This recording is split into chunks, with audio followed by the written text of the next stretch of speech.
How to Know a Person, The Art of Seeing Others Deeply and Being Deeply Seen বইটি David ব্রুকসের লেখা একটি অনন্য guide, যা আমাদের সম্পর্কের গভীরতা এবং মান উন্নত করার জন্য গুরুত্বপূর্ণ দিকগুলি ব্যাখ্যা করে। ব্রুকস এই বইয়ে আলোচনা করেছেন কিভাবে একজন ব্যক্তি অন্যদের সত্যিকার অর্থে বুঝতে পারে এবং তার অনুভূতি, প্রেক্ষাপট এবং অভ্যন্তরীণ দিকগুলো গভীরভাবে উপলব্ধি করতে পারে। বইটি সম্পর্ক স্থাপনের গুরুত্বপূর্ণ কৌশল শিখিয়ে দেয়, যেখানে একটি সম্পর্কের উন্নতির জন্য সঠিক প্রশ্ন করা, সক্রিয় শ্রবণ এবং একে অপরকে বুঝতে সহানুভূতির ভূমিকা জোরালোভাবে তুলে ধরা হয়েছে। ব্রুকস বলেছেন, মানুষের মধ্যে সম্পর্কের শক্তি তাদের আন্তরিক যোগাযোগের মধ্যে নিহিত। বইটি মানবিক সম্পর্কের প্রতি একটি নতুন দৃষ্টিভঙ্গি নিয়ে আসে, যেখানে কথোপকথন, সংবেদনশীলতা এবং আন্তরিকতা সম্পর্ক গড়ে তোলার মূল উপাদান হিসেবে উঠে আসে।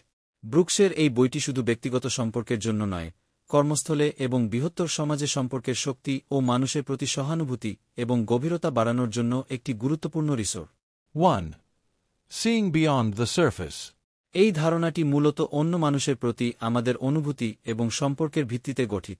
ব্রুকস বিশ্বাস করেন, আমাদের মধ্যে যেসব সম্পর্ক স্থাপিত হয়, তার মূল হচ্ছে একে অপরকে শুধুমাত্র বাহ্যিকভাবে দেখার পরিবর্তে তাদের অন্তর্নিহিত চেতনা, অনুভূতি এবং অভ্যন্তরীণ দিকগুলো বুঝতে পার। একজন মানুষকে পুরোপুরি বুঝতে হলে তাদের একাধিক দিক এবং অভিজ্ঞতার প্রতি খোলামেলা মনোভাব থাকতে হয়। এছাড়া মানুষের মাঝে কখনো কখনো যে বিষয়গুলো আমরা খেয়াল করি না, সেগুলোর মধ্যে লুকিয়ে থাকতে পারে তাদের গভীর সত্য। উদাহরণস্বরূপ, একজন ব্যক্তির প্রেক্ষাপট বা তাদের পেছনের কাহিনী জানার মাধ্যমে আমরা তাদের আরও ভালোভাবে উপলব্ধি করতে পারি, যা সম্পর্ককে শক্তিশালী ও মানবিক করে তোলে। এই ধারণাটি এক ধরনের প্রশিক্ষণ, যার মাধ্যমে আমরা অন্যদের আরও ভালোভাবে দেখতে এবং বুঝতে পারি, তাদের সৃজনশীলতা, দুঃখ, আনন্দ এবং লক্ষ্যের সাথেও একাত্ম হতে পারে। 2. The power of the right questions.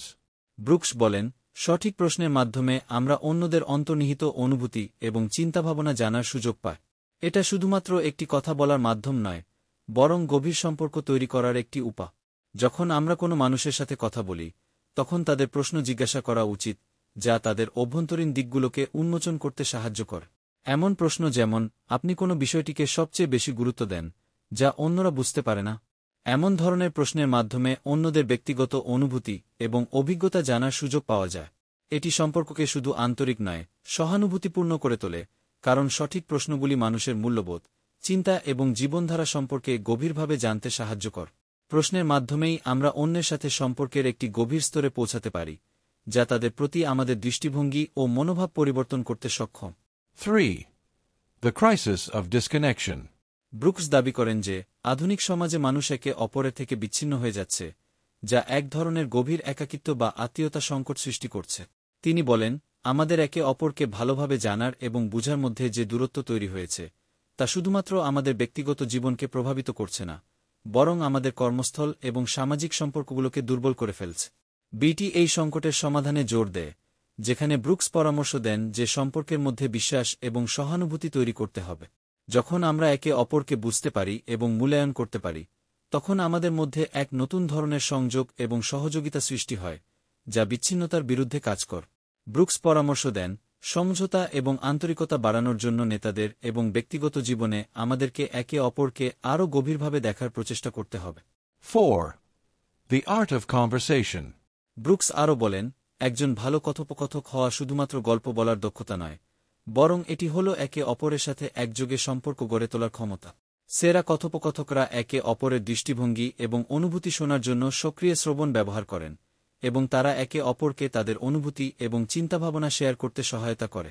কথোপকথনে সক্রিয় অংশগ্রহণ এবং একে অপরকে বোঝার গভীরতা থাকতে হবে। ব্রুকস এখানে একটি গুরুত্বপূর্ণ দৃষ্টিকোণ দিয়েছেন যে একজন ভালো কথোপকথক সবসময় একটি সম্পর্কের মধ্যবর্তী স্থানে থাকতে পারেন, যেখানে আলোচনার প্রতিটি অংশ গ্রহণ এবং প্রতিফলিত হয়। কথোপকথনকে শুধুমাত্র তথ্য আদান প্রদানের উপায় হিসেবে না দেখে একটি সম্পর্ক গড়ে তোলার একটি শক্তিশালী উপায় হিসেবে দেখার পরামর্শ দেয়। 5. Sensitivity and grace. এটি ব্রুকসের তৃতীয় গুরুত্বপূর্ণ ধারণা, যা জানায় যে অন্যদের অনুভূতির প্রতি সংবেদনশীলতা ও সম্মান আমাদের সম্পর্কগুলোকে আরও মজবুত করে। তিনি বলেন, মানুষকে ভালোভাবে বুঝতে হলে আমাদের তাদের মানসিক এবং অনুভূতিগত অবস্থা বুঝতে হবে। অন্যদের অনুভূতি নিয়ে সচেতন থাকলে আমরা তাদের প্রতি আরও সহানুভূতিশীল হতে পারি।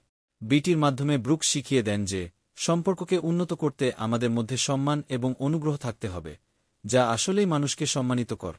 অনুভূতির প্রতি এই গভীর সচেতনতা এবং মনোযোগ আমাদের অন্যদের সঙ্গে সংযোগের মজবুত ভিত্তি তৈরি করতে সাহায্য করে। ডেভিড ব্রুকসের how to know a person, the art of seeing others deeply and being deeply seen বইটির উপসংহারে তিনি মানবিক সম্পর্কের গভীরতা এবং আন্তরিকতার গুরুত্ব পুনরায় উজ্জ্বল করেছে। বইটি শেখায় কিভাবে আমরা মানুষের অভ্যন্তরীণ দিক, অনুভূতি এবং প্রেক্ষাপট বুঝে তাদের সাথে সম্পর্ক স্থাপন করতে পার। তিনি আমাদের পরামর্শ দেন যে সত্যিকারের সম্পর্ক গড়ে তোলার জন্য আমাদের শুধুমাত্র বাহ্যিক আচরণ নয়, বরং একে অপরের অনুভূতি, দুঃখ, সুখ এবং অভিজ্ঞতার প্রতি সহানুভূতি এবং গভীর মনোযোগ দিতে হবে। ব্রুকস বিশ্বাস করেন যে সঠিক প্রশ্ন, সক্রিয় শ্রবণ এবং আন্তরিকতা মানবিক সম্পর্কের মূল চাবিকাঠি। বইটি শেষ হয় একটি শক্তিশালী বার্তা দিয়ে, যেখানে ব্রুকস বলেন যে সম্পর্কের সাফল্য মানুষের পারস্পরিক বোঝাপড়া এবং সহানুভূতির ওপর নির্ভরশীল। সম্পর্ক গড়ে তুলতে এবং মানুষের প্রকৃত অনুভূতি উপলব্ধি করতে শিখলে আমরা নিজেদেরও আরও ভালোভাবে জানাতে পার। এই বইটি মানবিক সংযোগের শক্তি ও সৌন্দর্যকে তুলে ধরে এবং আমাদেরকে একজন সত্যিকার ভালো শ্রোতা এবং বন্ধু হতে সাহায্য করে।